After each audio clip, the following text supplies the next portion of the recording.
Welcome back to episode 22 of the Word Podcast, sports, news, and stuff. It's good to be back in the studio with my esteemed colleague, Richard Bruce Abernathy. I am James Mundia. I'll tell you what, there's an old adage that timing is everything. And we talked about this in the green room. I have to say, if there was ever a time where it made sense to take a few weeks off from doing a podcast based mostly around current events, I think that we picked the right time. We had to hit the pause button for a second. It was, listen, even LeBron gets a break, early fourth quarter, rest his legs for a minute. He can't play the full 48. We just needed a minute to collect ourselves, take a little late summer vacation. Yes. Get a little R&R, recharge the batteries, and come back ready to go because the rest of the year should be super easy. Yeah, nothing consequential happening here. No stress, no dire literal life and death situations, nothing like that going on. If you're joining us on one of your podcatcher apps, we're recording this in the first week of October. And in just the last week and a half, we always said, can things get any weirder? The answer is obviously yes. The president came down with COVID. We had multiple COVID outbreaks or cases of COVID in the NFL. I think that things are going well. I remember when we started doing this podcast, we started back up on a regular cadence. It was pretty much right before things got locked down. And that was in March. And I remember thinking, well, after a certain period of time, we'll probably end up, 3 months at the most, things will, we'll kind of figure things out. And it's weird that every single day has proven that to be completely wrong, especially early on. And and so here we are in the early days of October, and it's going to be Thanksgiving before you know it. What are people going to do? I'm not even going to get into the holidays. I'm not even going to do that now. I'm not going to get angry. Yeah, anyway. We'll save that. But I would like to point out that when we first kind of started this podcast back in February, we were talking about how they couldn't possibly have the Olympics. It seemed like a really bad idea. They needed to cancel it. Yeah. Having no idea what was going to come down after that. Isn't it weird that the Olympics being canceled has been totally forgotten about? I mean, one of the biggest sporting events in the entire world that everybody pays attention to. I don't care who you are, if you like sports or not. I personally love the Olympics. I love the spectacle of it. There's a lot of things that I have issues with in terms of the way that amateurism is treated, with the way how much money it gets made off of amateur athletes. But I watch the Olympics, and I watch it pretty much all day when it's on. And we completely have forgotten about that. And interestingly enough, there was a story maybe a few weeks ago talking about how they might try to do it this summer, but that doesn't seem like it's possible either. It seems like they have to hold off till 22, but I guess there's the possibility that if you did it in a bubble that it could work, but that's a ridiculously large bubble with a lot of people from a lot of different places. And on top of that, there's so much planning and so many logistics that go into an event of that size that you have to know. There's a reason they give bids like a decade in advance to where they're going to have it. It just takes so much to plan and get everything ready. And I know some of that's infrastructure and that's there. But still, to plan and to have qualifying events and to coordinate travel and everything else, in addition to all the health protocols, it just seems like you're going to have to know 8 to 10 months in advance that it's going to happen and is safe before you can commit to it. And it just seems unlikely for 21 also. Yeah, in the same vein, I was talking with a buddy of mine, I believe it was Tuesday of this week, a couple of days ago. And he said something that I actually didn't realize in terms of how prescient it was and is. he said, I don't know if I'm going to ever feel comfortable going out to a bar with a bunch of strangers, ever again. And I said, and I mean, that's a separate discussion, maybe in terms of what life will look like in a few months or years. But I was having another conversation following up on that with one of the things that I love to do, which is go to music festivals. And I realized I was watching a video, like one of those recap videos that's really just more of a promo for the next year's festival. And I believe it was for Ultra Music Festival. It's one of my favorite festivals. And I was like, this is what we used to do. We used to go out in a large crowd of people with no protective equipment, and we used to jump around, dance, sing, drink, do whatever with a bunch of strangers by the thousands. With no second thought. The thing that most people were concerned with was like, oh, well, just don't, make sure you don't take a drink from a stranger, and make sure you keep a crew together so in case somebody gets lost that you can, someone doesn't get, taken advantage of. And now it's like, how on earth could you ever do that again? When we're months into the pandemic, and, it's like, what am I going to go to a sporting event? Like with a bunch of people in the stands? There's people already doing that though. I saw the Kansas City game and I was like, wow, that's well, they've had a bunch of, I don't know if you saw the Georgia Auburn game on Saturday. I did not know. But there were a ton of people in the stands in Athens. It's just like and we'll get into this as we get to the sports segment of the show, but I think it's kind of interesting. One of the things I'm learning is just how important these rituals, it's really what they are, how important these rituals are to people, to where safety is a secondary concern. I'm not saying that 5 years ago going to a college football game or a music festival was inherently dangerous, but we now know that it is based on where things are right now. Right. Now, 5 years from now, maybe that won't be the case. We'll have a vaccine. Maybe we'll have better public health measures, but new president. Well, yeah, we'll see. I guess either way, we will have a new president 5 years from now, but are you sure he's teased the 3 terms, my dude? Actually, I'm more worried about him losing and then running again in 24. He just won't take no for an answer. He would do that. That would be fun. How crazy would that be? No, it would not be fun. I know. I need to stop. I need to stop jinxing, because I predicted that he would win on this show back when we were doing it in 2015, 2016. I've never forgiven you for it. I just assumed that it was just like the craziest thing that would happen is going to happen. So is that the opposite of Occam's razor? Yes. Macco's razor? Yes.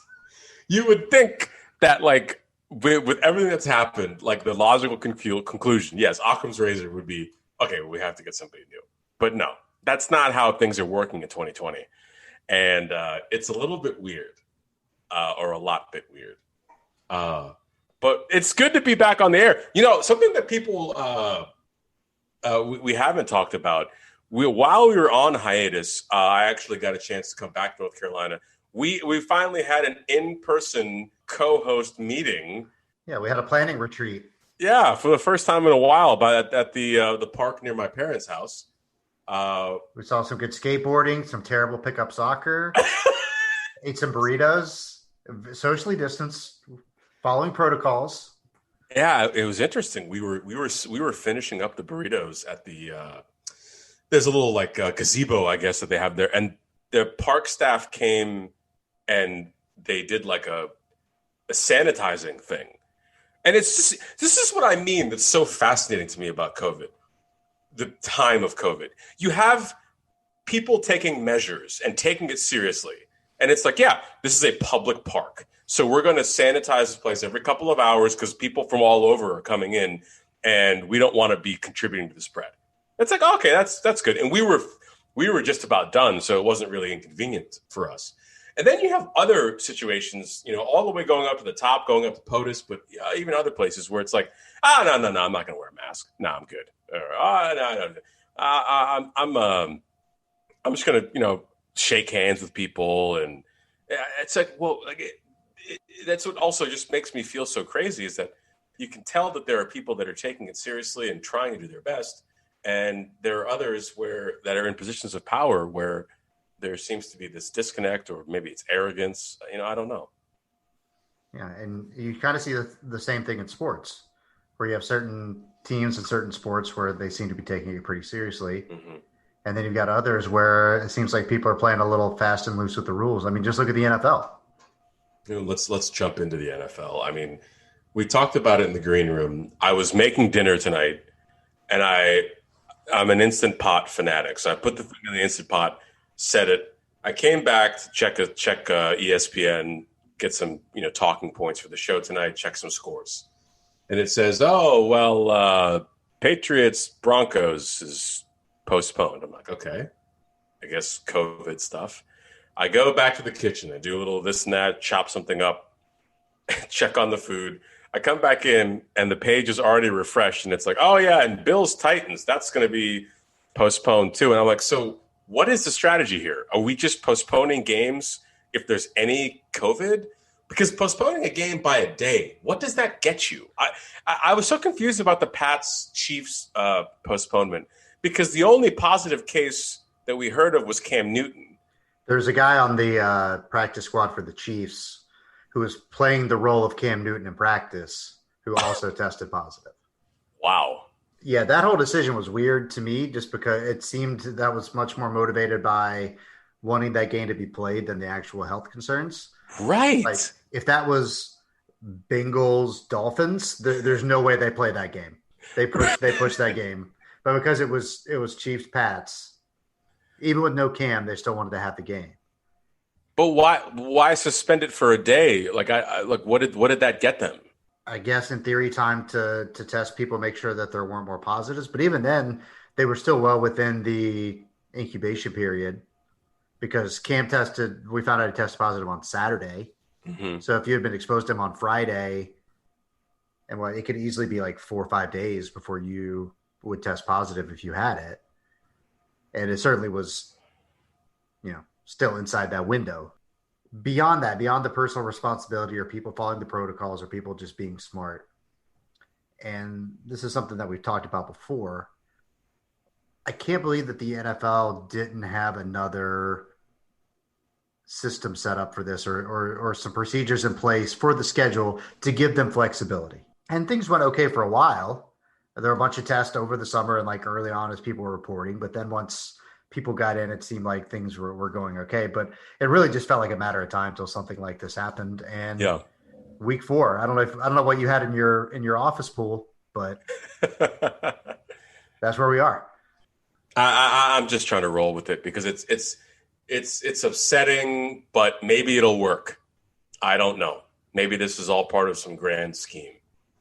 Well, and I mean, it was working for a little while and it's still mostly working now, but it's not like a sport like baseball where, okay, if you have to cancel a bunch of games and play a bunch of double headers, and you can do that.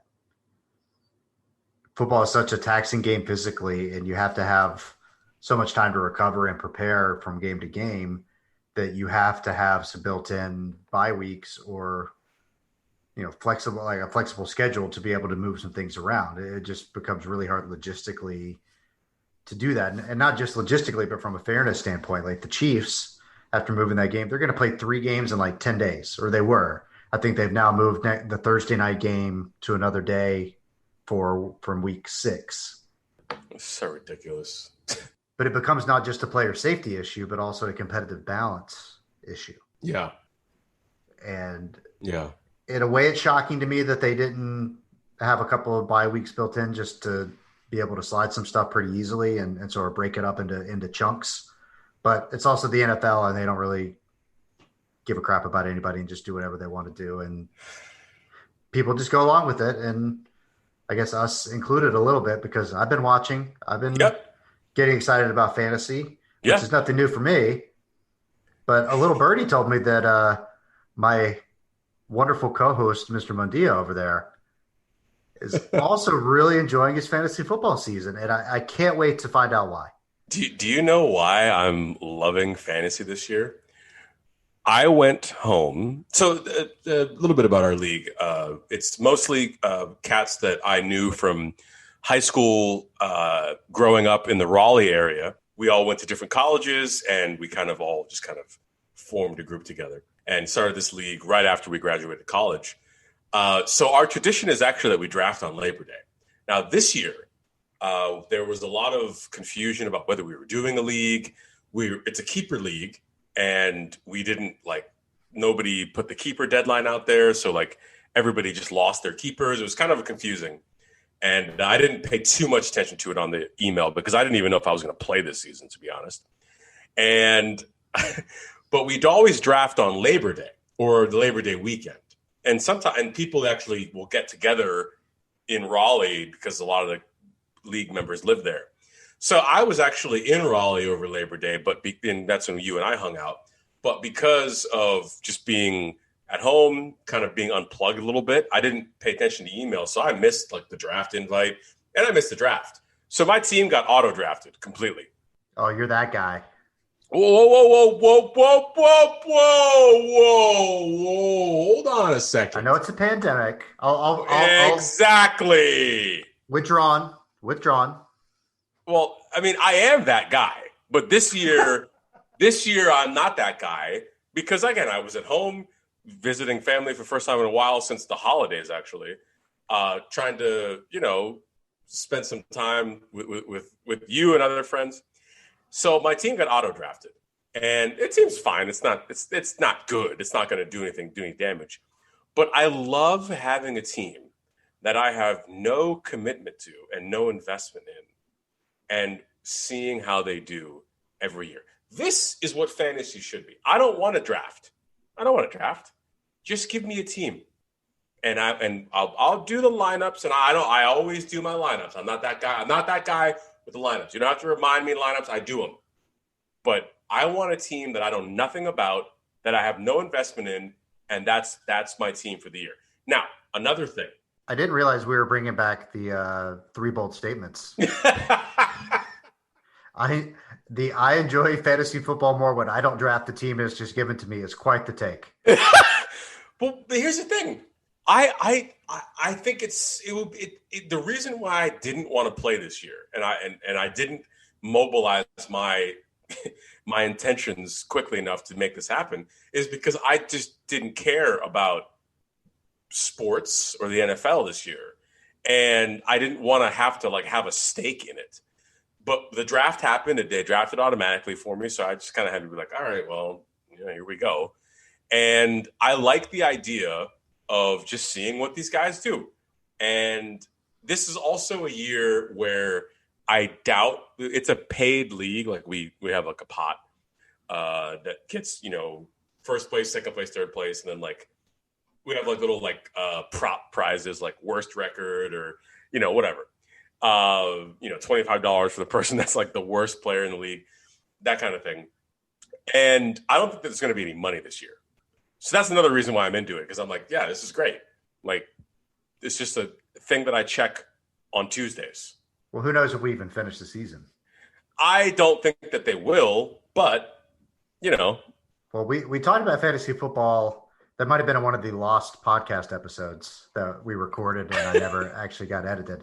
But I was not really into it at the start of the year. And I'm a huge fantasy football guy and really enjoy it and play in a couple of leagues and take it pretty seriously and do some FanDuel lineups and stuff like that. And I was just having a really hard time getting into it. Right. But I think a lot of that was motivated by the fact of the season kind of snuck up on me and I didn't really know if it was going to happen or how it was going to go. And training camps are starting around the time that baseball is having tons of problems with tests and stuff like that. And it just seemed like it was not going to get off the ground. So I was like, all right, well, why am I going to waste my limited mental capacity and energy with all the other stuff going on to think about this or worry about this for something that's not going to happen? And then once it started getting closer and closer and it was obvious that it was going to happen, I kind of got on board belatedly. But now that we're 4 or 5 weeks in, it feels like any other year aside from games being canceled at the last minute. I'm playing fantasy football and it's just when I'm thinking about it, it's nothing. It's just it could be 2017 for all I know.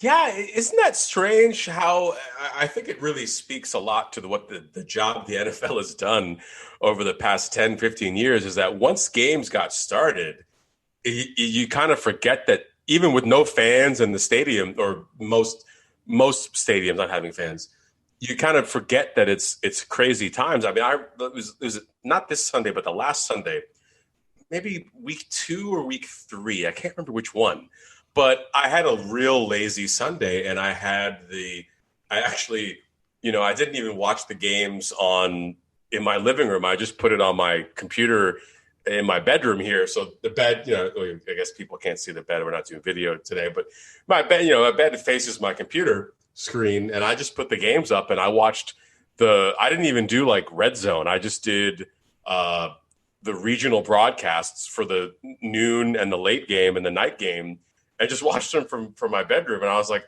this is cool. Like, and I was like, well, it didn't feel different than any other year. Whereas, you watch the NBA games. I've been watching the finals, and it's just very different. It's still entertaining. And there's still really good basketball being played. But it just you just can tell it's different. And obviously it's smaller personnel, and there's a prevalence of masks. And then the broadcast booth is just bubbled off with the plexiglass. So you can tell it's something different. But with the NFL, I'm like, oh, yeah, like I'm just – especially when you watch it on mute, which I typically do especially for games that I'm not into, like a Jets game. I'm just going to put that on mute, Do you mute Romo? You don't listen to Romo? I have the last couple of weeks, but I love Tony Romo. I think he's phenomenal. Again, the power of having fun at what you're doing is completely transcendent. He loves the game of football, and he's obviously very knowledgeable about it. And him and Nance have a great partnership. But no, I typically will keep it muted. Because I'll be listening to music, or I'll be, put a podcast on or doing laundry, and I just kind of, it's just something to have in the background. You auto draft your football watching. I get it. No, yeah, because last year I had Sunday Ticket and I had Red Zone, so I was like that guy locked in. This year I'm like, no, give me the regional broadcast, and then give me the Sunday night game and the Monday night game and the Thursday night game, wherever it's on. I'm not the Tuesday night game and the Monday afternoon game, and we're gonna have Wednesday morning football. It's just the brunch bowl every Wednesday. I mean, it's a little bit obviously unlikely, but I love the idea of rethinking when we do these things. Now again, a lot of that we can't have a big time NFL game on a Wednesday morning. But who knows if things go the way that they're going now? We're heading into potentially more COVID cases and more effect across the U.S. population. Who knows what's going to happen? Not just with the NFL. There's bigger fish to fry, I guess, than when they play some football games. Yeah, and we're going to be going through it. I did read a headline or read a story today right before we jumped in the green room that New York is starting to do targeted lockdowns again and focusing on school districts that might be at risk. And I got to say, that's really disheartening, not necessarily because they didn't do things correctly, but it just means that this thing is here to stay. Fauci said it months ago. We will have coronavirus in the fall, and we're already headed back that way. We're seeing states' numbers go up. The projections for deaths in November, December, January are looking pretty rough. Yeah, it's pretty grim. And we're all going to have to, I don't know we're going to have to deal with it in some way. Now, on the contrast, and as we move on, the NBA, as you succinctly put it in our show notes, it seems like the bubble worked. Yeah, I mean, I don't know how you can consider it anything other than just a rousing success. Yeah. Remember how I felt when things were about to pop back up? Oh, yeah, I have the receipts. I saved all of them. I was very, very much against this. I didn't think it would work. I thought it was stupid. I thought it was reckless. Negligent, irresponsible. All of the above, the thesaurus, get it out. I really wanted to do that Stephen A style, but it was negligent. It was irresponsible. I've really gained a new appreciation for him during the pandemic. I love him being alone in a room screaming at the camera. It's really entertaining. Like, I don't want him to be around other people. It's so much better for me to imagine him with the the satellite feed into his home, yelling at an empty room. It is even somehow more absurd than he normally is. That's the thing. It's 10 times crazier. Like, oh, I love it. But yeah, I was completely against it, and they showed how to do this. That's it. And it seems like a lot of people are not taking notes. Weird, right? Like, because you got to finish the season. You had, a handle on the health issues. When somebody violated the rules, you came down on them. And everybody else is just like, no, we're going to do our own thing. I mean, baseball, luckily, didn't have any other issues after the early outbreak. But well, they had a couple of scares, but yeah. And they've sort of adopted a semi-bubble for the postseason. Okay. And they're playing. They had first round series in home ballparks, but the higher seeded team had all 3 games if they needed them. Mm-hmm. And now they've gone to these satellite locations, and they're actually going to be near you for the NLCS and the World Series in Arlington. Okay. Which my beloved Braves are back in the NLCS for the first time since we were in high school. How about that? But yeah, they are moving to it's certainly not on the level of the bubble. It's more just to reduce travel and keep people in one area and less like a true bubble or campus atmosphere, as I understand it. But it's still at least a baby step in that direction. And it's a little curious that more sports leagues, conferences for college sports or whatever haven't really tried to replicate the NBA model. And I understand the logistical challenges, the financial challenges to doing something like that. But they clearly showed a way to do it that works. Mm-hmm. And everybody's like, yeah, that's cool, but it just seems like a lot of work for us. Like, oh, we'll be fine. It'll be okay. And I don't really understand why.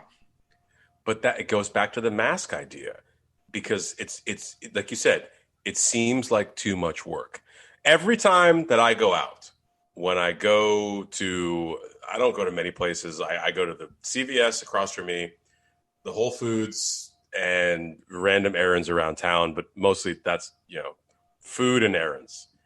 Every time I go out, I see somebody wearing a mask over their mouth and not their nose. And what you just said makes me think about that.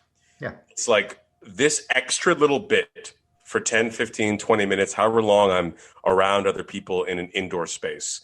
It's too much. So imagine if you're thinking about planning an entire bubble where you have to keep it not just the players and staff safe, press, facilities, operations. Yeah. That's where we are. And it's something that I talk about a lot. I don't want to get too much into it now, but one of my mentors talks about the game being played around you. And if you can master sort of taking that extra effort to do things that other people won't do, you can really maximize your results. Now, he was talking about it more in a financial and career sense, but I see it. This is what the NBA has done. They did more than anybody else has done. The exception being, I did get to watch a lot of U.S. Open tennis when I was home for Labor Day. That place was completely empty, especially as they got deeper and deeper into the tournament when less people needed to be around. And so I really respected that. But the NBA, and I guess in this case, the USTA, they did the extra work and they reaped the rewards. The NBA is coming out looking like they're just, they are way ahead of the game when it comes to how to plan for something like this. And it's, again, I have to put my foot, or what is it? Eat my words. What's the expression? Eat crow, eat your words. Eat crow, because I was really against this. And but you did stick your foot in your mouth, which is where you're trying to go. There we go. So I guess they all apply in a weird way. I hope you're hungry. But they really did an amazing job, and so I'm happy for them. And I don't have a horse in the race, man. We're a dog in the fight. I was gonna go a dog in the race, and you're in preseason form with your sports cliches. We've had too much time off. That's the thing. Yeah, it's like the Indianapolis Colts in like the late '90s. It's a timing offense. We got to get back out here, and get more reps. So, James, we just need to take it one cliche at a time. You got to give 110%. Come together as a team. Great team win. I just want to thank Coach. They really got us prepared for the Cleveland offense today, and we did our thing out there. But getting back to the NBA, we've talked about the logistical nature of the bubble and all that working. But I'm curious to get your thoughts on the actual games and the playoffs themselves, because you're an NBA fan somewhat. I'm very casual with it. Casual. Yeah. That's a great way to put it. You're a casual NBA fan. So have you enjoyed watching the games? Has it been weird? Have you kind of been tuning in and enjoying it, or has it just been something that's on? No, I think once you get into the flow of watching a game and the storylines around it, it's been fine. It is there are parts of it that are weird that we just get so used to that we don't see anymore. Fan cams and sort of the even just the genuine crowd noise, not the one that they're pumping in. And I was like really enjoying it more than I thought I would.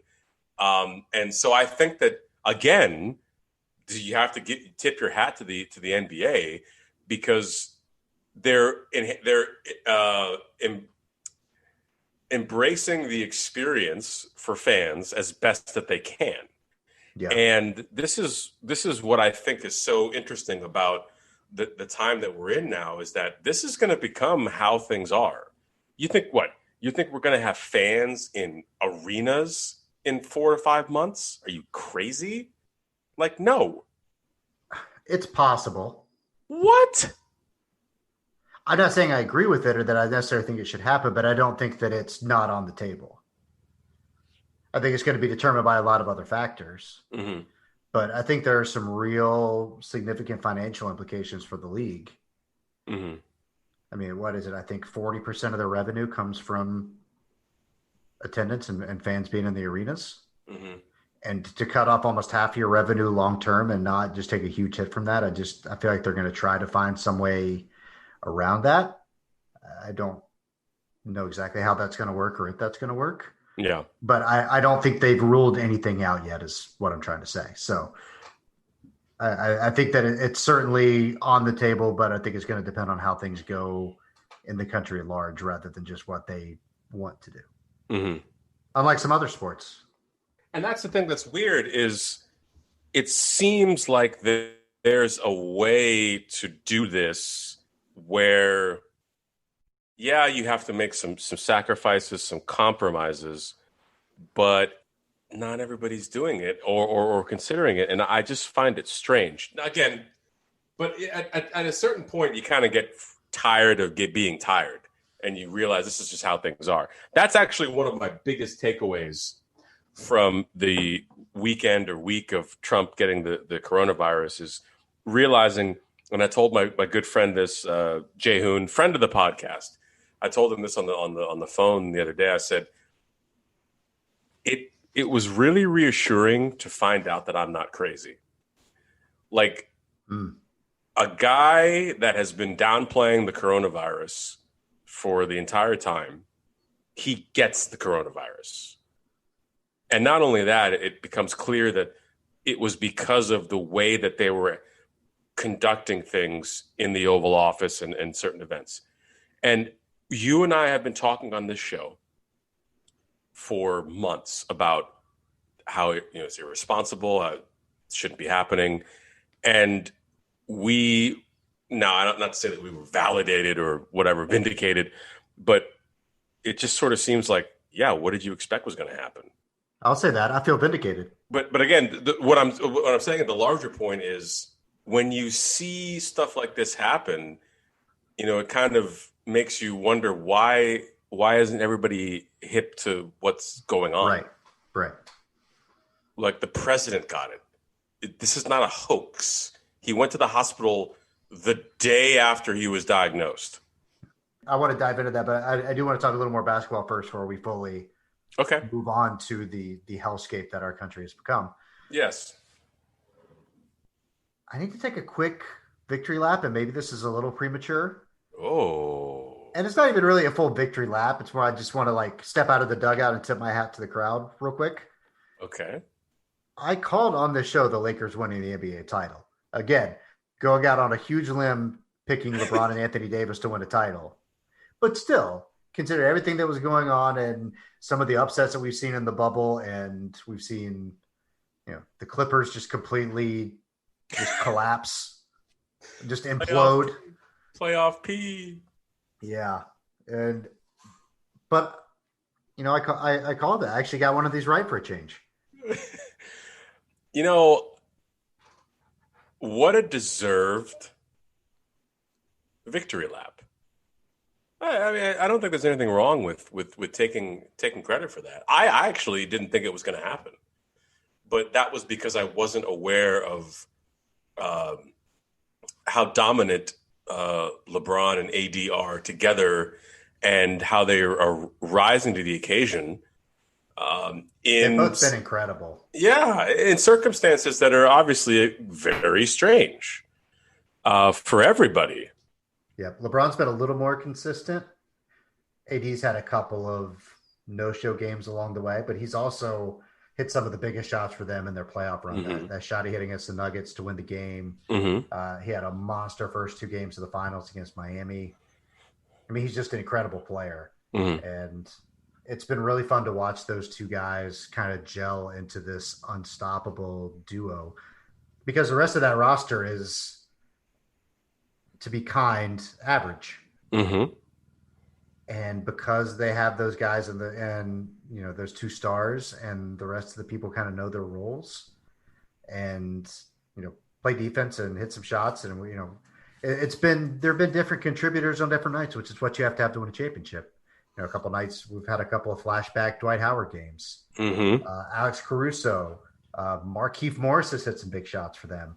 KCP, it's just been, a team effort from the role players to help get them to where they need to be. But it really all starts and ends with those two guys in LeBron and AD. And I wish that Miami had been at full strength, because I think this would have been a really fun series if Bam and Dragic hadn't gotten hurt. And I don't know, Bam came back, but clearly he's not.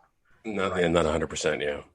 But it's been a really fun playoff run, and I've enjoyed watching games. And even though it's bubble basketball and it looks different on TV, I kind of forget that watching the game. The only real, I mean, it looks mostly the same. Obviously, the bench area looks a little different.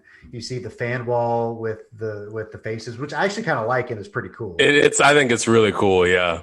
And the only thing that really tips it off for me is the court, and just it's all kind of the same court. And sometimes you can see the graphics they have superimposed over when guys run through it, kind of like the first down line in football, where if you have people standing in the right area, it's like, oh, that's not really there.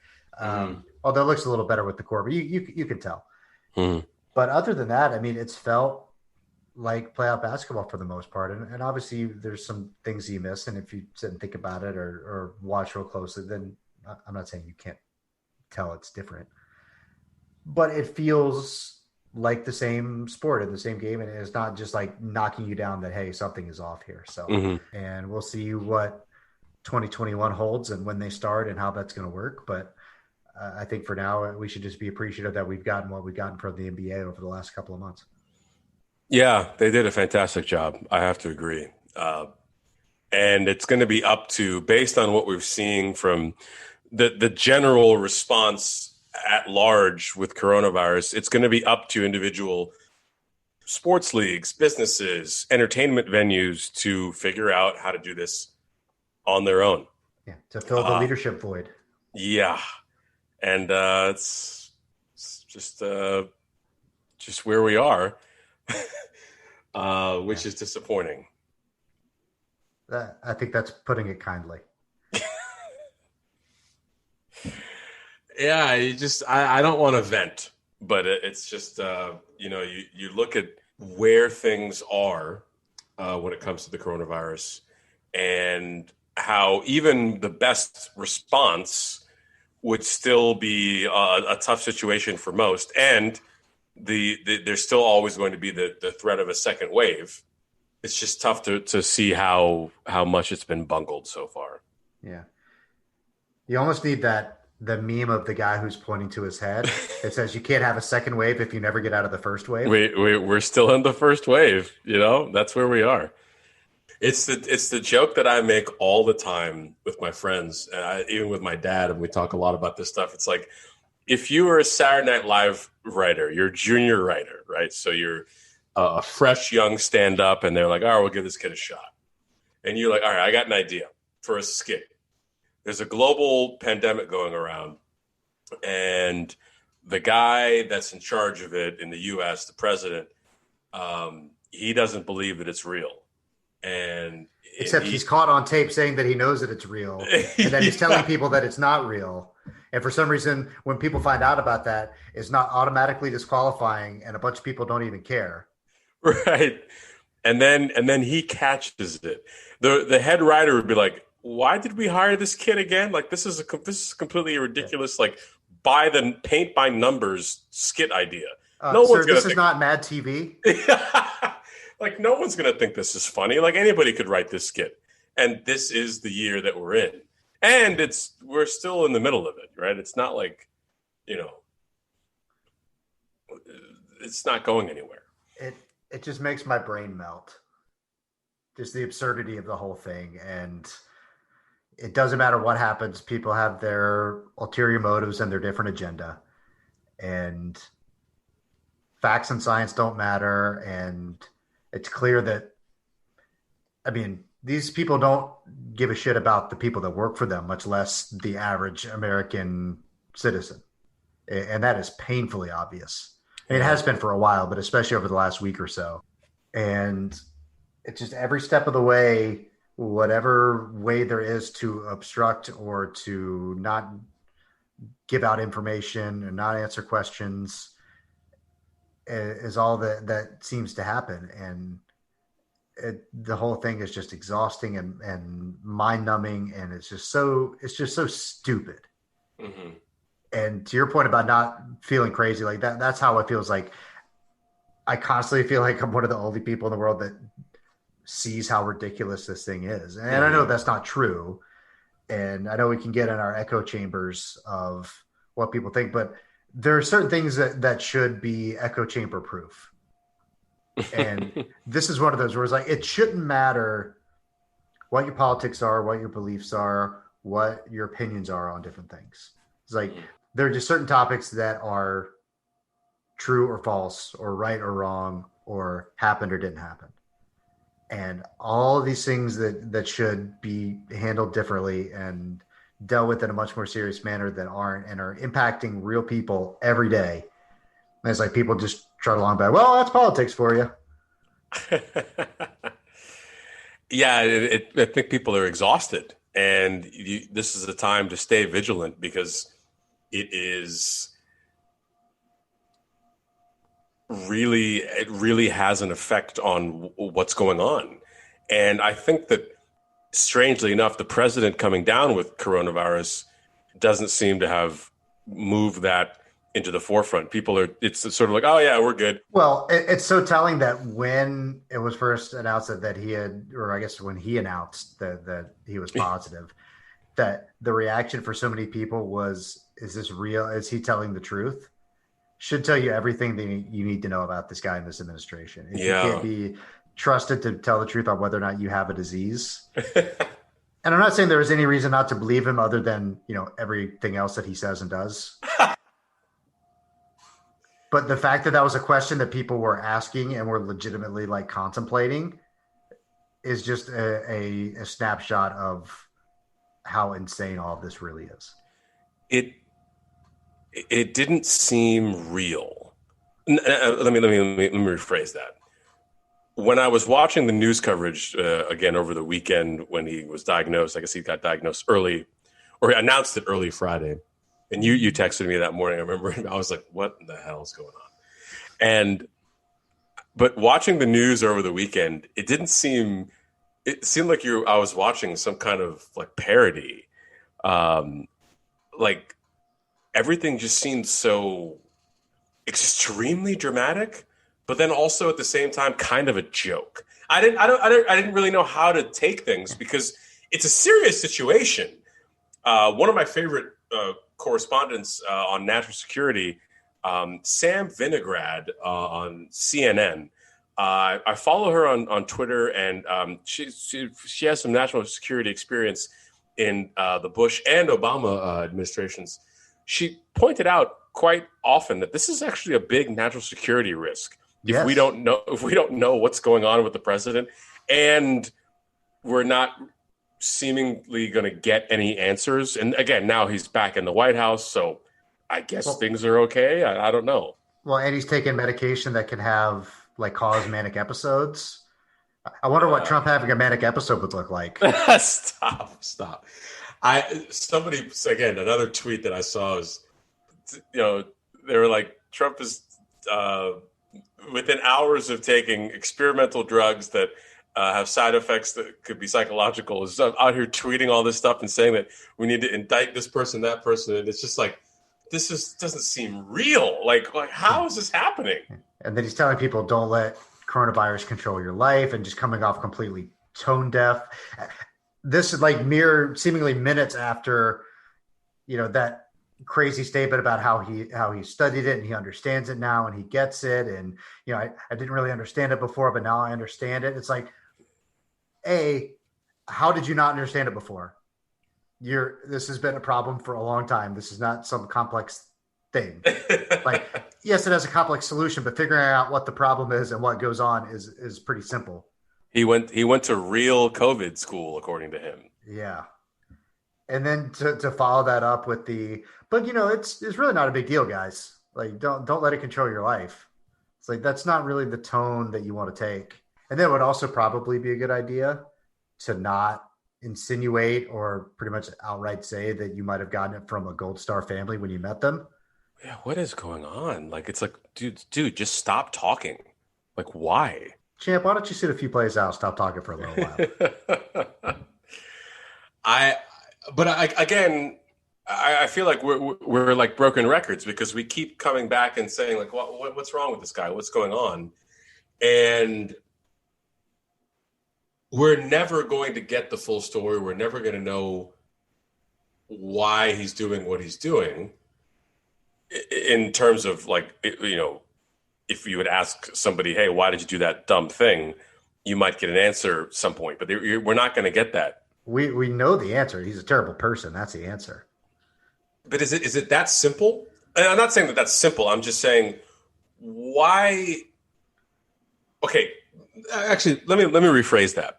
It's not knowing why it's happening. It's more like, why is this allowed? Right. Which obviously goes way beyond him. But and that's where I'm getting confused is all right. So I'll use an analogy from my work life. We have this service that basically you write rules in this service for cloud computing. And if those rules are violated, there's an alert that gets sent out, and it gets sent out to any number of people. You can configure that. You can just be one person, or it can be a whole distribution list, whatever you want. And what was interesting is even if the breaking of the rule was stupid or wrong, it had to be addressed. In fact, I spent a lot of time on that with my last project at work. I can't give too many details. And so what's fascinating is again, if there was a rule that was broken with our cloud stuff, I would have to address it or either fix it or speak to why that happened, and then say, well, okay, yes, technically the rule was broken, but here's why, X, Y, Z.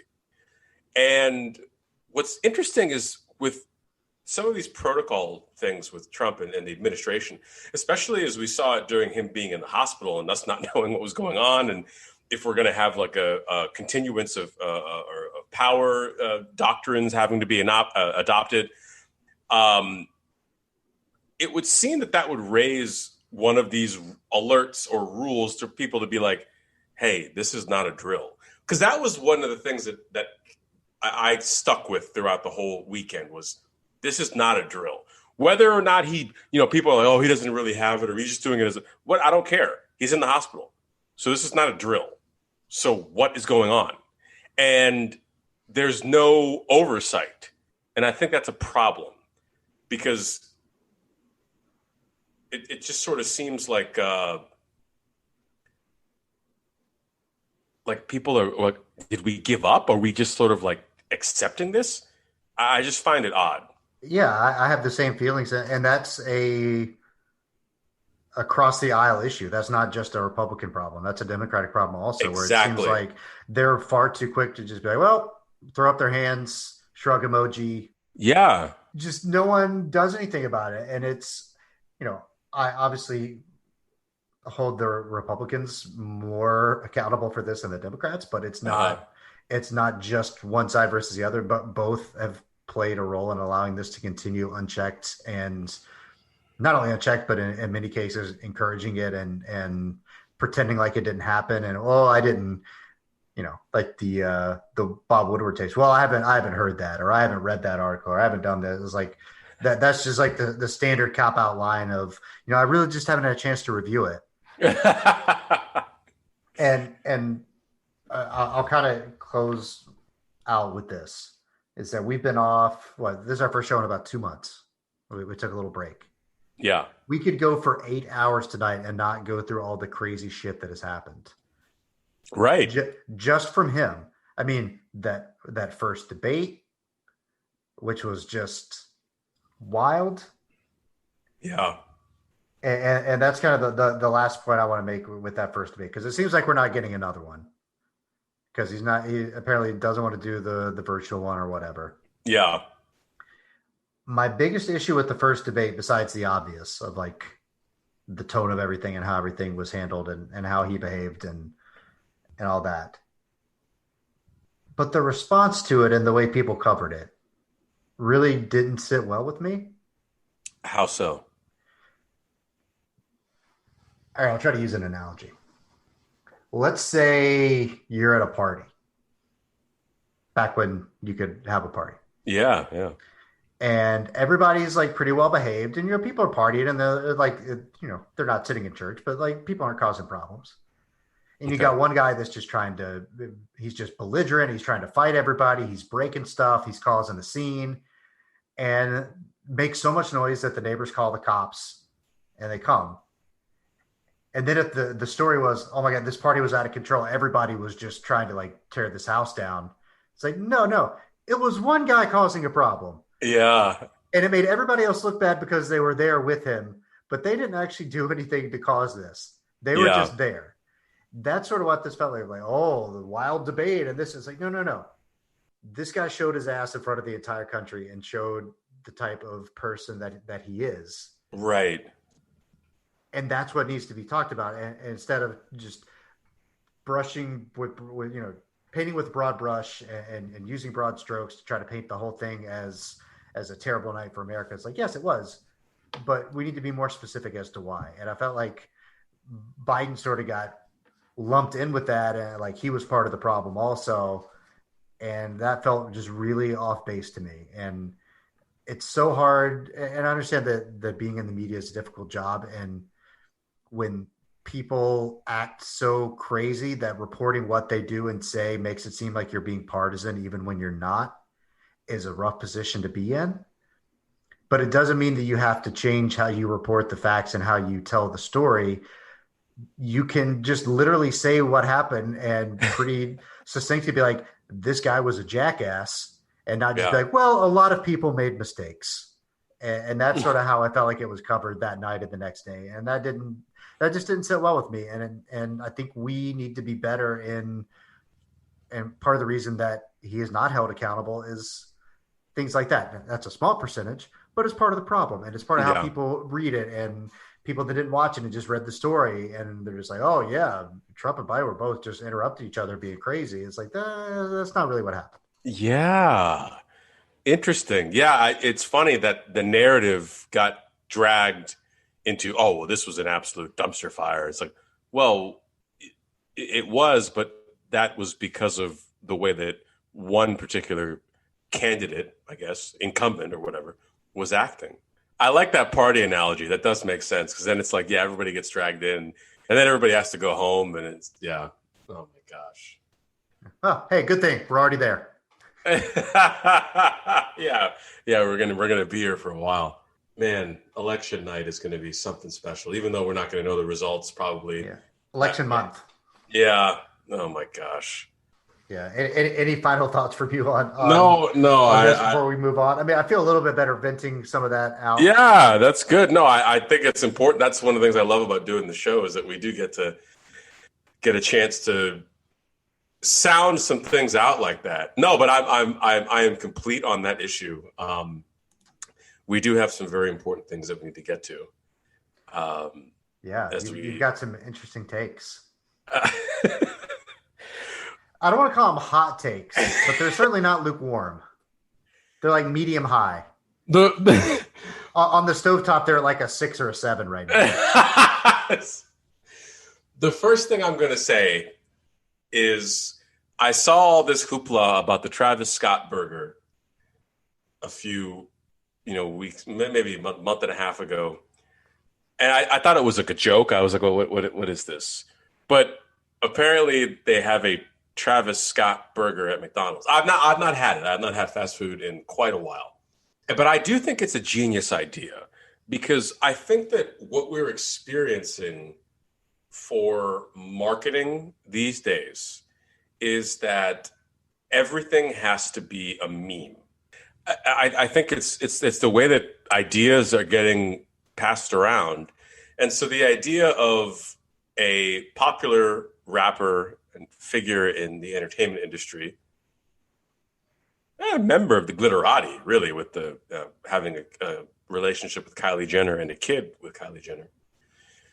Although I don't think that they're together anymore. But either way, I love the idea of building products off of that in a time where it's like, yeah, who is even thinking about going to McDonald's? But hey, if I can get the Travis Scott burger, let's go for it. You mentioned in the green room that somebody else has a burger. I'm really curious. I don't know. We had to look this up. I love the idea of celebrity food items. Like, at this point, like, yeah, how are you going to get people to go and try out new things at a fast food place? Why don't we have a burger? Like, how do we not have like a chicken sandwich at Wendy's with some soggy fries named after us? Hey, knock it off. Okay, that was out of line. That was out of line. That is completely out of left field. I have not even been standing Wendy's this entire broadcast, today at least. The fries are not soggy at Wendy's. I just love bringing that up to you, because I know it's just an immediate pressure point that I can hit with you. Yeah, the fries at Wendy's are good. Okay, for those of you that are not familiar with this storyline, we have a lot of fast food debates on this program, and one of the things that I hold true to is that Wendy's is good. Richard doesn't share the same belief. No, whoa. I think Wendy's fries are not good. Oh. Wendy's is good. Wow. I guess I'm showing my age here, although this guy's the same age that we are. There's a J Balvin meal at McDonald's now. Who? He's a Colombian singer. What is his name? Literally never heard of him. J Balvin. That's completely. I've never heard that name in my entire life. Yeah. Who is that? He's a singer, like a Colombian reggae singer. What did they list a song that he has? This is now this portion of the podcast is sponsored by Get Off My Lawn. But much like every song that has like 8 people on it now, and there's not just an artist doing their song or a band doing their songs, and every single track has to have like 3 different special guests on it. After doing a very quick Google search, there's a song he's on with Dua Lipa and Bad Bunny. Who is this guy? He has a burger? He's got a meal. He's got a meal at McDonald's. J Balvin. And I feel good. There's an article in the Chicago Tribune says why the new J Balvin McDonald's collab leaves us puzzled. Yeah. No kidding. Who is this guy? What is everybody just? No, maybe we should have a burger. You're just giving burgers away at McDonald's? Yeah. It's a Big Mac, medium fries, and an Oreo McFlurry. Wait, that's not a. Okay, see, this is not. Now I'm really upset. That's not a burger. That's a meal. Travis Scott has the burger. Yeah, which I also think is like, who cares? But people, or like, I've seen videos of like people like freaking out about trying it or not being able to get it, or they were out of it, or right.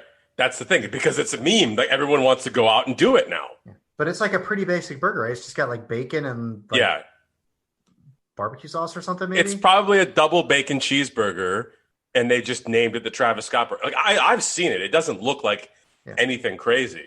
I mean, it's good branding, but I don't understand what all the fuss is about. And no offense to Travis Scott, who I'm sure is a talented individual and is in the zeitgeist in a variety of ways. But it's like, that's who gets a burger. Like, it used to be like, there was like the Michael Jordan meal at McDonald's. Yep.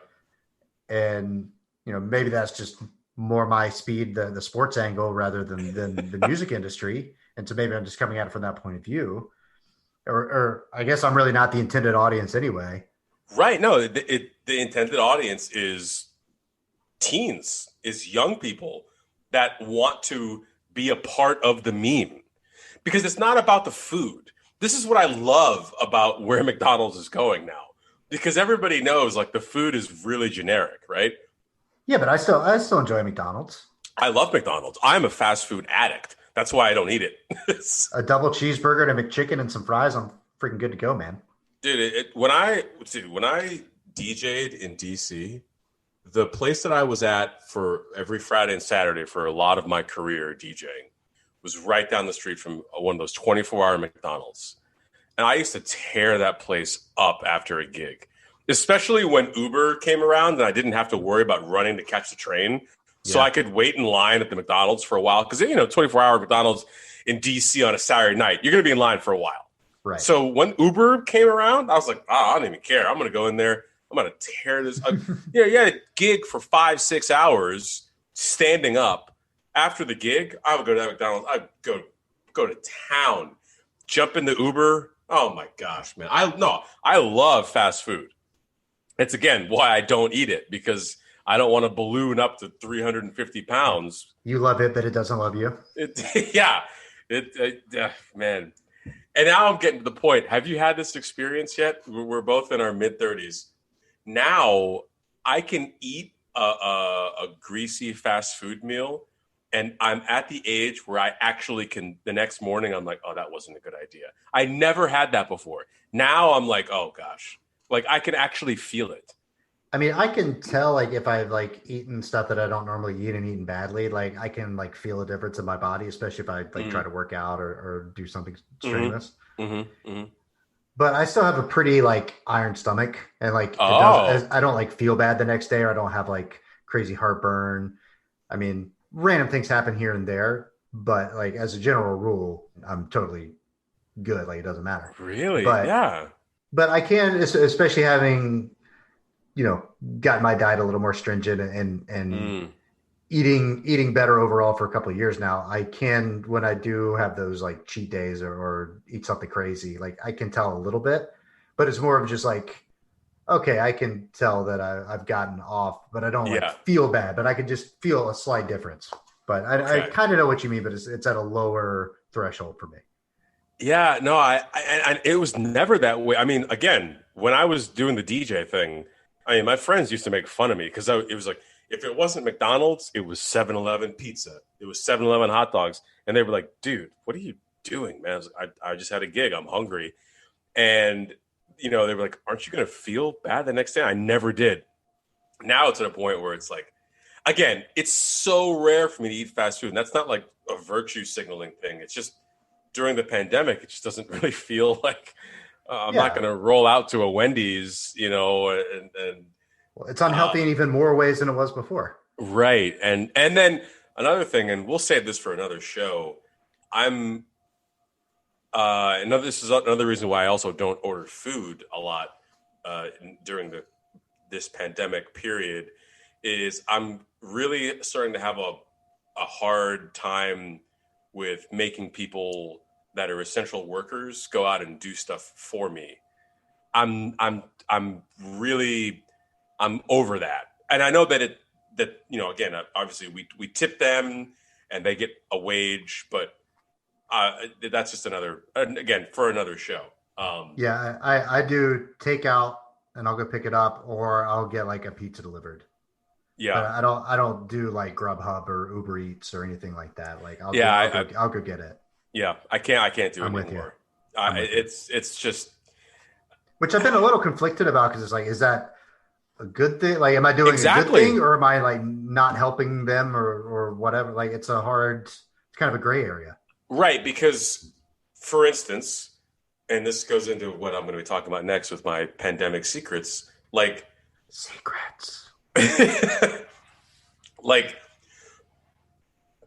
when you order on these apps now, you actually pre-tip usually. Right. So I usually tip a lot. So it's like, okay, this person has to go get my food, bring it to me. They get a tip. They get some sort of payment from whatever organization I'm ordering from, usually Uber Eats. That's what I used in the past. But so that's good, I guess. So that's good to support them and to support restaurants too. Okay, so this actually kind of ties into my next thing that I'm going to talk about here. Yeah, I want to know what your deep, dark pandemic secret is. Because I think I do want to try the Travis Scott burger, but it ties into my deep, dark pandemic secret. Okay. So I haven't told anybody this. Hang on. Let's get some music going for this. Marcus, can you get a drop? Okay, go ahead. So I haven't told anybody this. Literally nobody. But I have to out myself. I've been a little bit of a hypocrite. Last December, feels like forever ago. I mean, it was a while ago. I went to see the new Star Wars movie with a couple of friends, and we went and watched it in IMAX. It was great. I mean, the theater was great. The movie was terrible, but that's, everybody knows how I feel about that. At the beginning of the movie, they're playing trailers. And because we were in IMAX, they played not a trailer, but the 6-minute prologue for the movie Tenet, which is the new Christopher Nolan vehicle. And I remember turning to my friend, and I've said this joke on this show before, but I'll repeat it again. Immediately when the Tenet prologue ended, which is the first 6 minutes or so of the film, and I said, can we watch that movie instead of Star Wars? Like, I really was like, I want to see that. So the movie gets released. And I'm thinking to myself, well, I mean, I'm not going to go to a movie theater, let alone an IMAX theater. Like, that's probably going to be pretty packed. I mean, it's kind of a spectacle and an experience. But I broke down and I bought an IMAX ticket, but I chickened out. I didn't go. Got the email, had the Fandango, didn't go. And I think that was the right decision. Because we were, at this point, we're much like where we are now, where we're not out of the woods of the pandemic. This was maybe, it got released early September. Now, 2 weeks ago, I'm kind of thinking, all right, dude, I mean, come on. I'd heard some things about the movie, even watched a little bit of like a mini review. It had a couple spoilers, but to the point where it's like, man, not that surprising. Like, I would expect that based on what I know about the movie. So I was like, I'm still into it. So I'm like, all right, let's do it differently this time. Let's go to a smaller theater where you have to buy tickets online, like the IMAX one, but go at a time where people aren't really going to be there. So if you're in an empty theater, yeah, it's still a risk, but less of a risk if there's like 3 people in the theater. So funnily enough, I find a theater near me, 10 minutes away, that is showing the movie on a Saturday at 11:30 in the morning. I'm thinking, all right, like that's a pretty good time if I want to avoid people, because it's not like it's opening weekend and it's a non-pandemic. Like most people are not going to be there. So I buy the ticket, and it's one of these things you can see the seats that have been bought around you. So I was the only one who bought a ticket for the Saturday 11:30 show. And then I said, okay, here's the plan. Order the ticket, and you have to order your food in advance. So this goes back to what I was talking about with tipping people. I ordered like some food and like water, and then I tipped the staff pre-tip. And then I was like, all right, Saturday morning or Friday night, I'm going to go and pretend to buy a new ticket to see if other people have gotten tickets, so that I don't want to be, if it's full up, I'm not going to go. What was the listed capacity? Like, are they like 25%? It was, so they had buffer seats, and it really, I would say that you probably couldn't fit more than 20 people in, maybe 30 people with the buffer seats. Because it was not an IMAX. It was not IMAX. Right. Okay. So I go back on Friday night, and I'm like, all right, buy a new ticket. So I see the seat that I have bought, because it's obviously not available because I have my, you buy an actual seat. Right. I look, and the block of seats next to me, which is 2 seats, has 2 people. So I got to have people sitting next to me? So there's no buffer seat between you and the next? There's a buffer seat, but no, they're the same row. Go somewhere. 6 feet. Thank you. So Saturday morning, out. Didn't go. So I have spent, with food included, almost $80. Oh my God. At what point is it cheaper to just get COVID and have to go to the hospital? But see, this is how I think people think. They're like, well, I got to see the movie, and because I seriously have spent almost $80. Because like the full tab at the second place with the food, because I went all in on food. Right. I didn't even do like any alcohol. I just did ice water, popcorn, truffle popcorn, pizza. Yeah. I didn't even know that was a thing until I saw it on the website. Truffle popcorn, a pizza, and something else. But maybe the tip brought it to like $50. And then with like the other theater attempt, that was at least 20. So we're looking at least $75 here on a movie that I have not seen twice. And again, I'm not mad. It just kind of shows you like, okay, so I'm just me, right? Like I can entertain myself with other things if I need to, but imagine like if you had kids or maybe, family in town, and it's like, what do you normally do? You normally go out to eat, you go see the sights. And it just made me realize how crazy things are right now, because it's kind of a funny story for me, but I do understand this does affect people.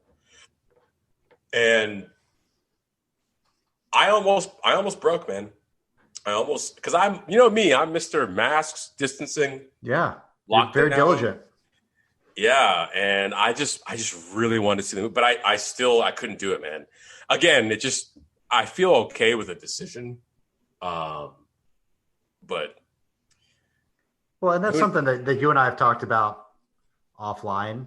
And I know we talked about it on the show, just like, what are you supposed to do in certain scenarios? Like what is okay and what's not okay? Because there's so much gray area, and you can't just sit in your house forever and be afraid to go anywhere, but you also don't want to take unnecessary risks. So it's like, what is an acceptable risk and what isn't? Right. And if you do take the risk, then what are the things that you need to do that as safely as possible? And managing that and figuring out what that is, like, I know there's going to be a little variability from person to person, but part of the issue with the way the whole crisis has been handled is it's just basically like, well, everybody figure out what you feel comfortable with. Yeah, like what? No, that's not a good idea at all. We're just going to use the honor system here. So I did find today I'm very excited about this. I did find a workaround to my Tenet situation. Buy all the tickets in the theater. Actually, that's not a bad idea. Well, I did. Okay, so I did see. Or go at like Tuesday at like 11:30 in the morning. Yeah, but are they showing them then? Like, because think about it. If you have a showing at that time, you have to have staff there, and then if you're not bringing as much money, you're going to be cutting staff hours, and it's just like, it's tough, man. And it's funny because everybody campaigns. To bring it back to politics real quick, everybody campaigns about helping out small businesses and stuff. But what's fascinating about this time is we can all see the tangible effects to small businesses that this pandemic is having, because we all know a place that's shut down, or a place that we used to go to that we can't, and we're like, well, that place probably struggling. My favorite bar in the area that I live in, I haven't been there in months, and I had a lot of friends that worked there that, because I went there so often, they just sort of became friends to me, and I'm like, there's no way that things are, what they were. But I did find a workaround, and this is something that I do like about the way that businesses have to innovate during the pandemic, is there is a drive-in movie theater in Fort Worth, and you can order food and you can do whatever, but you drive in, you turn your radio to a certain thing, and you can watch it in your car. Now, I went to one a couple months ago. Oh, that's right. You were telling me about that. And it's funny to me that there's not one in Dallas. See, Dallas movie theaters are all about, maybe this is a Dallas thing, but it's like very centered on like, hey, you can come in here, you can eat, you can drink. We got pizza, we got pretzels, we got whatever. Yeah. But the drive-in place that I saw in Fort Worth is more focused on sort of like a old school drive-in experience. Mm-hmm. Whereas I've noticed some of these new age theaters they're almost like bars that show movies. Right. Yeah. It's more about the food and the booze. Yeah. And then by the way, there's going to be a movie on also. Yeah. So we'll turn the volume up, we promise. And I obviously that's not going to work for me during the pandemic. So being able to, and it was only like about 40 minutes away, which, so I'm going to do that this weekend. I'm going to treat myself and finally get to see this movie. But that is my deep, dark pandemic secret. Now, I didn't break. I didn't. I'm proud of you. Thank you.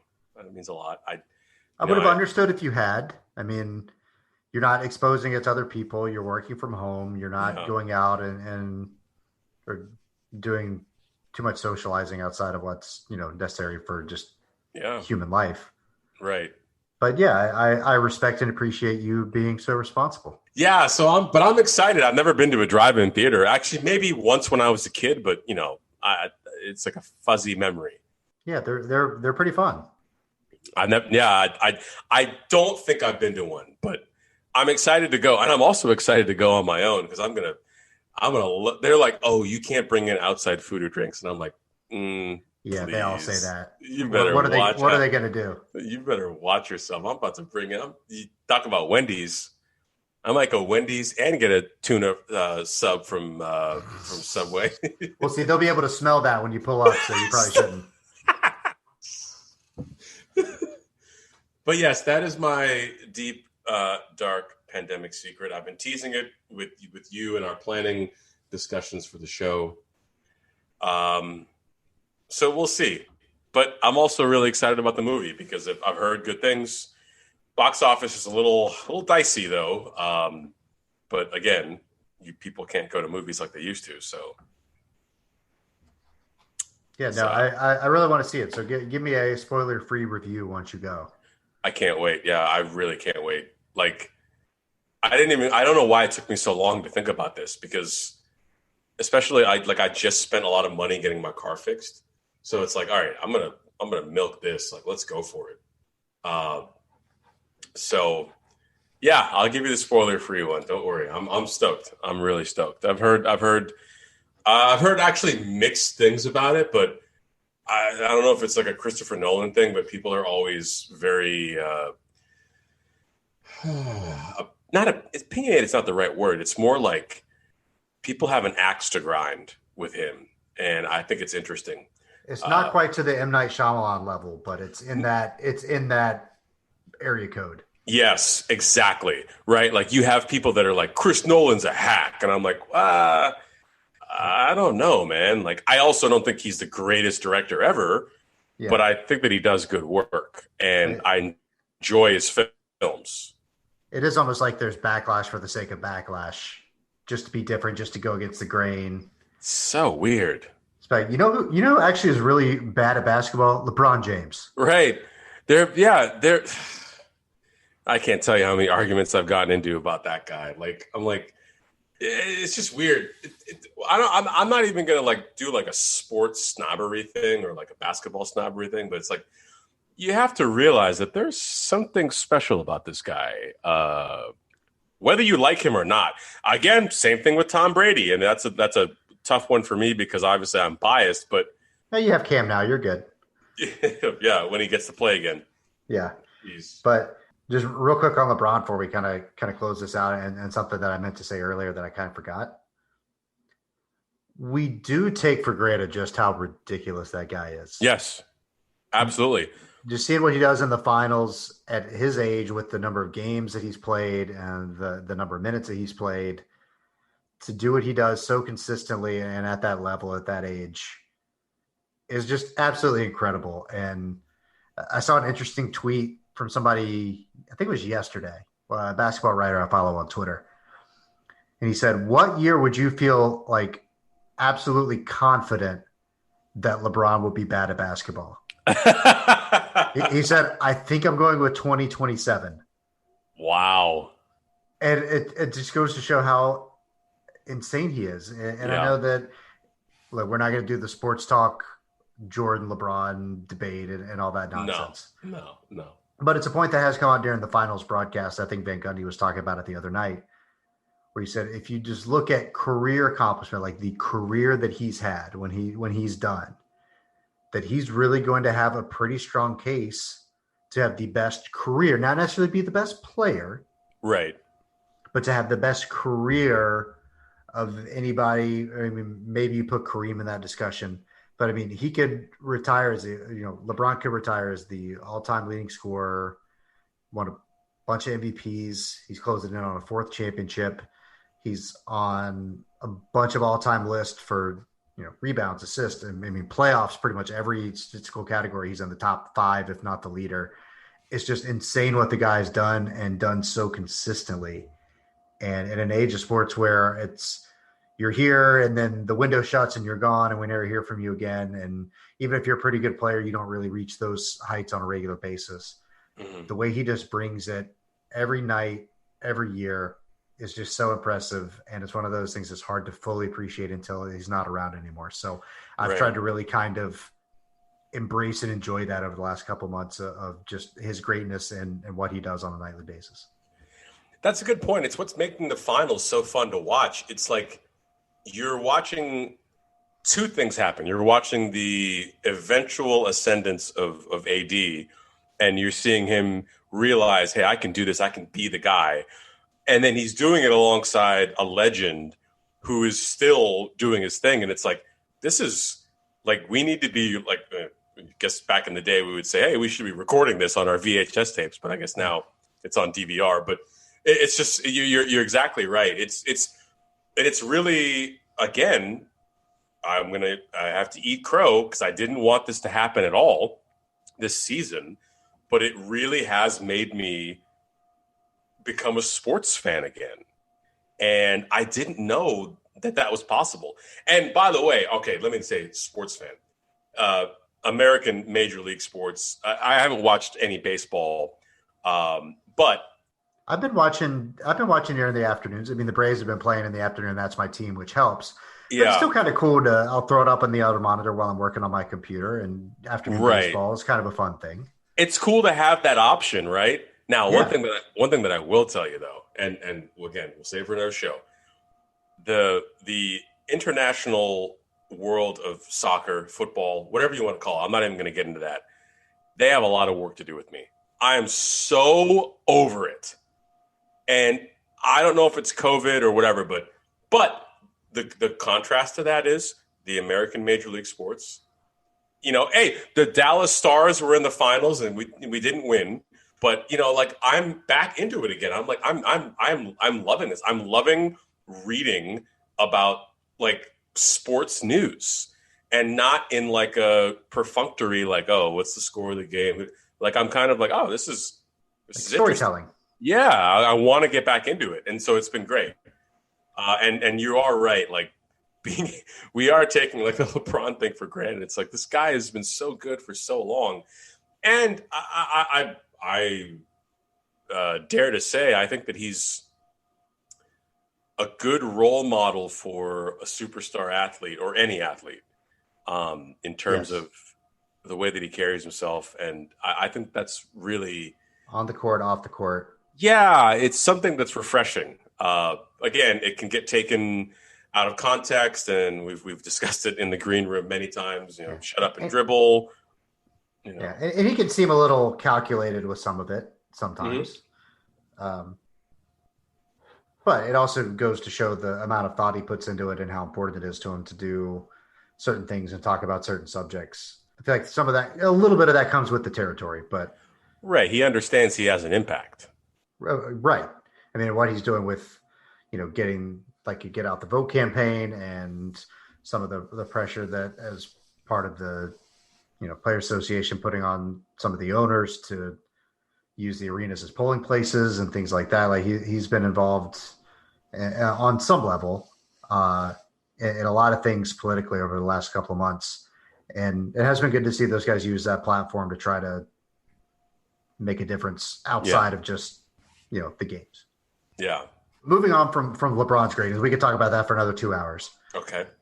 Before we wrap up, just want to hit two things real quick. I think we each have a food take. Yeah. Apropos of nothing, just something that's occurred to us. Just out there. I'll go first. Okay. And this is not a wild take by any stretch of the imagination. And I'll try to keep this to about 30 seconds. Oh, wow. For far too long, I need to issue a public apology to spinach. Underrated pizza topping, spinach. Whoa, it is underrated. You're right. Like, listen, it's never going to be your star. You're not going to put it on the program. It's not going to be in the ads to sell the pizza. That's your sausage. That's your pepperoni. Those sorts of things. But I've been digging a little spinach and bacon pizza. Yes. Spinach, sausage, and mushroom. It's an underrated topping. It gets very a little crispy edge on it. Yes. I'm eating pizza, but I'm like, oh, I'm eating spinach. I can have another piece. It's fine. Like, you know, spinach brings it brings a lot to the team. Yes. And it doesn't take a whole lot off the table. The Shane Battier of pizza toppings. Yes, it's the glue guy.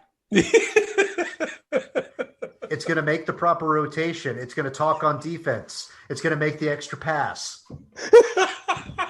Listen, spinach doesn't care if it scores 2 or 22. As long as you get the win, as long as it's a good meal, that's all that matters to spinach. It is really good on pizza. Fellini's right next door to me at my old place in Atlanta. Some of the best pizza.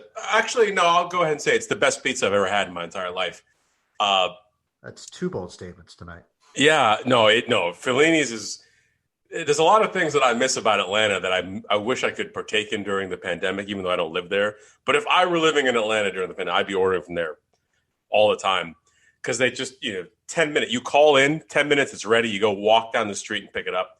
But they used to do some. Oh, they had some amazing spinach. Oh gosh, that's a good take. I like that. Yeah. I like that. So I just kind of threw this when we were talking about doing a show this week. I put it out there that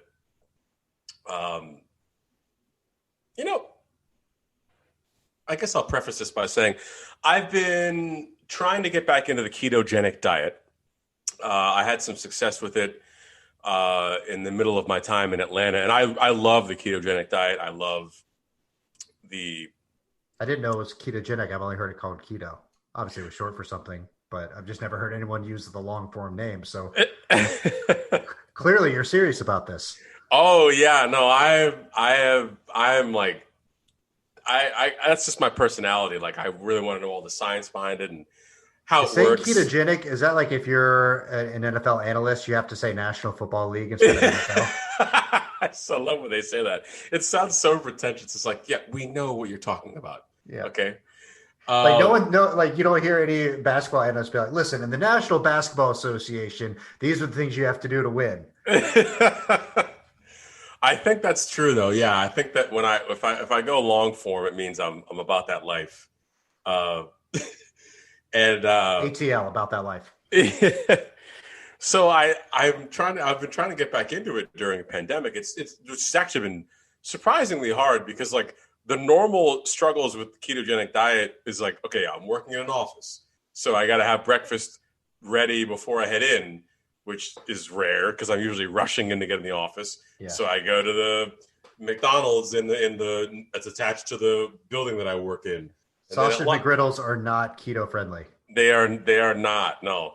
And so then it's like, well, what do you do for lunch? And then it's the same scenario. Then you get home, you're tired from a full day at work. You're going to cook something or go get something keto? No, you're just going to figure out whatever's around and eat it or order something. So I'm trying to get back into it. And because because working from home has pretty much been extended for a while for me, I started doing a little bit more research into like keto friendly foods. And something that I'd heard a lot about that I was like, I don't want to do that, is sardines. Yeah, I was like, yeah. I was like, wait, sardines? Well, they're high in fat, moderate in protein. Well, it's good. It's good fat. It's like fish fat, right? Like right, and omega-3s and stuff like that. And that's the whole thing with the ketogenic diet is upping your fats in a healthier way to the point where you're almost relying on fats 75% plus of your daily caloric intake. So I went and got some sardines, and let me tell you, I am very upset at all of y'all for not telling me about sardines. They are incredible. Look, it's canned or, tied up, not tied up, enclosed. I don't have to cook it. It helps me meet my ketogenic goals, and they actually taste kind of good. Was nobody going to tell me about sardines? What is this? They're pretty salty, right? I don't know. Maybe that's why I like them so much. But what's the difference in sardines and anchovies? I don't know. I've never had an anchovy, but I don't know. Maybe I should. Y'all are over here telling me that. See, nobody wanted to tell me about sardines. Not a single person. So that's all I have to say about that. I found them out on my own. Well, I'm happy for you. I'm not currently a sardines person. Maybe I've been sleeping on them too, but I'll take your word for it. I say give them a shot. You can get wild caught sardines just buy one pack at the grocery store. Get them in the olive oil. There's 3 sardines per little tin. Just try it. They're like $2. That's another thing too. It's really affordable too. Like I've been buying a lot of salmon. Dude, salmon fillets are really expensive, bro. Holy cow. I've been on a steelhead trout kick. I never had that. Which it's a similar consistency to salmon and a similar taste, but it's a little less fishy. Not okay. That salmon's super fishy. Yeah. Big fan of the steelhead trout. Steelhead trout. I'm putting it on my list. We have picked the perfect time to get back on the air, as I talked about at the show open, because we are counting down to a couple of things. Counting down to Election Day. I guess, counting down to when you get to see Tenet. Counting down to when I get to see Tenet, which is this weekend, hopefully. I got to figure out a plan, though, because they only show it at night. So I'm thinking, like, all right, I'm going to have to, like, sneak some food in, show my ticket with the mask, and then like I'm just gonna stay in my car, not order any food. So we're counting down to 10. Counting down to, we got NBA finals popping off, and we also have the Major League Baseball playoffs and what we think will be the resumption of a normal NFL season. We'll see how far we go. And we got the Masters coming up. I am so excited that they're doing it in November. I'm stoked. This is another thing that I actually experimented with the other day. I went to the driving range that I used to go to all the time near my place. And again, they just common sense. They're like, if you're in the common areas, you need to wear a mask. When you're outside at your bay, or, you know, they don't use the bays in the warm weather. So like we're out there on the grass. They're like, you don't have to wear a mask, whatever. And again, it's a little bit tricky because for me, I don't like to go to the driving range just once a week and that's it. So it'd be nice to figure out a cadence where it's not so sporadic based on the pandemic and everything. But at least if there's an option is there. So we got the Masters coming up. What else are we counting down to? A vaccine for coronavirus. Yeah, well, he said it's going to be available. It's going to be available in October. He said it. It's well, the other day was any minute or like any moment now or momentarily. No way. He said that. Yeah. What is who? Yeah. Let's just move on. I know. Sorry. But we'll be covering all of those things and more here on the Word Podcast, sports news and stuff. And I got to be honest. I'm glad that we're back. We're back doing this again after a little hiatus. But we've got a lot to cover, and so it's good to kind of get things going again. A couple of things that I think we need to mention for housekeeping. Yeah. Obviously, we'd like for you to subscribe to us on your podcatcher app. We're available on iTunes, Spotify, Spreaker, and YouTube. And Google Podcast also, I believe. And Google Podcast. Thank you for reminding me. On all of your podcatcher apps, feel free to subscribe, leave us a review or a comment. We'd really appreciate it.